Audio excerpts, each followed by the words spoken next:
Okay, let's dive into this explainer. Today, we're looking at a story that completely redefines the concept of a childhood nightmare. We're going to break down the terrifying case of two best friends, Jake and Ethan. You know, on the surface, this feels like a simple narrative about small town life. But as we peel back the layers today, we're going to uncover a deeply unsettling sequence of events that's honestly going to make you question what might be hiding right there in the dark. So I want you to ask yourself, how far would you actually go to save your best friend? It's a hypothetical we all toss around at some point, right? But what if the threat wasn't a bully or, a bad decision, but something entirely unexplainable? This explainer is going to test that exact limit. It really highlights the vital importance of trusting your gut intuition when someone you love suddenly, inexplicably morphs into a person you just no longer recognize. Section 1. The unsettling grandmother. Before the chaos hit, Jake and Ethan lived in a perfectly ordinary world. Just a classic, quiet small town right here in the US. They were inseparable, you know the type, the kind of childhood best friends who literally did absolutely everything together. But as with every normal world, there's a glitch. We all picture the typical grandmother, right? Baking cookies, knitting sweaters, being this warm, welcoming matriarch. But then there was Margaret. Ethan's grandmother lived entirely alone in this massive, imposing house right on the edge of town. She definitely wasn't baking cookies. The neighbors actively avoided her, and the town was just fueled by these strange, whispered stories about what went on out there.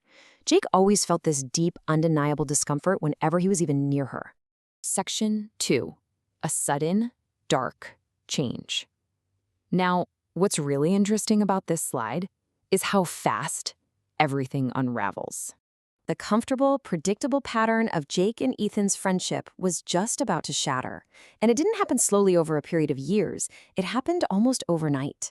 The cheerful, energetic Ethan that Jake knew, gone, replaced rapidly by someone quiet, distant, and possessing this chilling, totally empty expression. He abruptly stopped hanging out with Jake, choosing instead to spend all of his free time at that large house on the edge of town, Margaret's house. Naturally, Jake tried to intervene. I mean, wouldn't you? He asked his best friend what on earth was going on, but whenever he asked, Ethan would just deflect, saying, "It's nothing." He'd brush off Jake's concerns entirely, but he would do it while staring right through him with these empty, dead eyes. Jake's intuition was just screaming at him. He didn't just think something was wrong, his gut told him that something was fundamentally and terribly wrong with his best friend. The escalation here was systematic and honestly terrifying.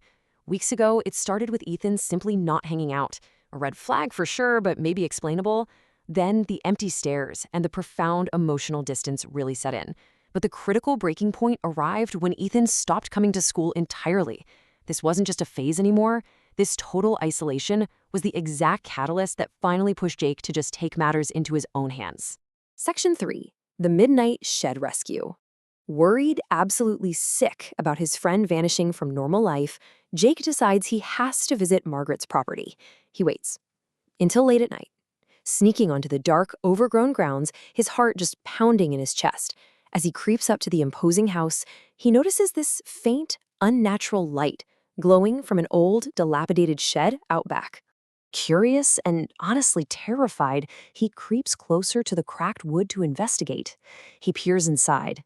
Ethan is standing perfectly motionless, dead center inside a bizarre circle drawn directly on the wooden floor.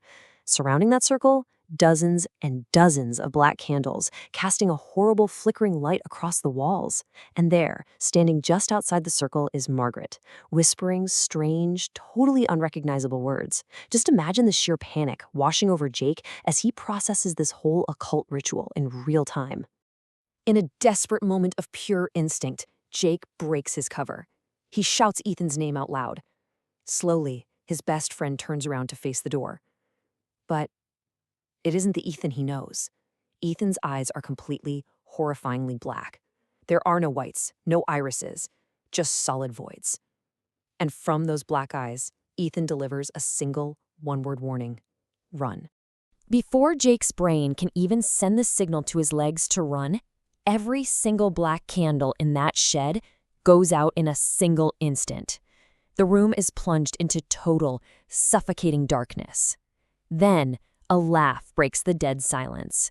Margaret's laugh. And a cold, bone-chilling voice echoes right through the pitch-black shed. "He's mine now." what happens next is a chaotic burst of pure survival instinct. Jake lunges blindly into the dark and grabs Ethan's arm. With every single ounce of adrenaline in his body, he rips his best friend out of the boundaries of that drawn circle. The absolute second Ethan crosses that line, the room explodes into chaos. A powerful, unnatural wind bursts through the shed, violently shaking the walls, and the extinguished candles physically explode one by one. As Jake drags Ethan toward the door, Margaret screams a blood-curdling scream, and a massive dark shadow physically rises up right behind her. Jake dragged Ethan outside into the cool night air, and they ran as fast as their legs could carry them, never looking back. But here is the crazy aftermath of that night. The very next morning, that old shed was discovered mysteriously burned to the absolute ground. Not a single trace of it was left.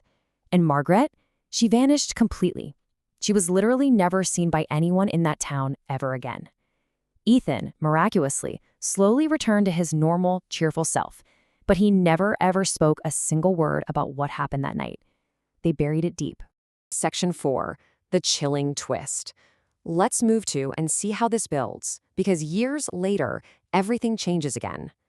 To actually understand the true horror of the story, we have to jump forward in the timeline. Years go by. Jake and Ethan grow up, putting the whole nightmare behind them. But then, a disruption. A mysterious package arrives for Jake. There's no return address, no note explaining who sent it, where it came from, or why it was delivered. Inside this package is just one single, isolated item. An incredibly old photograph of a much younger Ethan standing right beside his grandmother, Margaret. Jake turns the photograph over. Written on the back, in ink, is a single sentence. Some bonds never break. Reading those words, all that suppressed terror from that night in the shed just comes rushing right back. Jake's hands literally begin to shake as he holds the picture. Because you see, it wasn't just the ominous words on the back that terrified him. It was what he saw when he flipped it back over and looked really closely at the image itself. In that old photograph, taken years and years before the incident in the shed ever even occurred, Margaret's eyes were completely black, just like Ethan's had been on that terrible night. So the absolutely crucial point we're left with is this final question. If Margaret's eyes were always black, even in that old photograph from years ago, marking her as something else entirely, was Ethan truly saved that night in the shed? Or was that rescue just an illusion? And is Ethan simply waiting? Some bonds never break. Thank you so much for joining me for this explainer. I really hope it keeps you wondering, and I'll see you next time.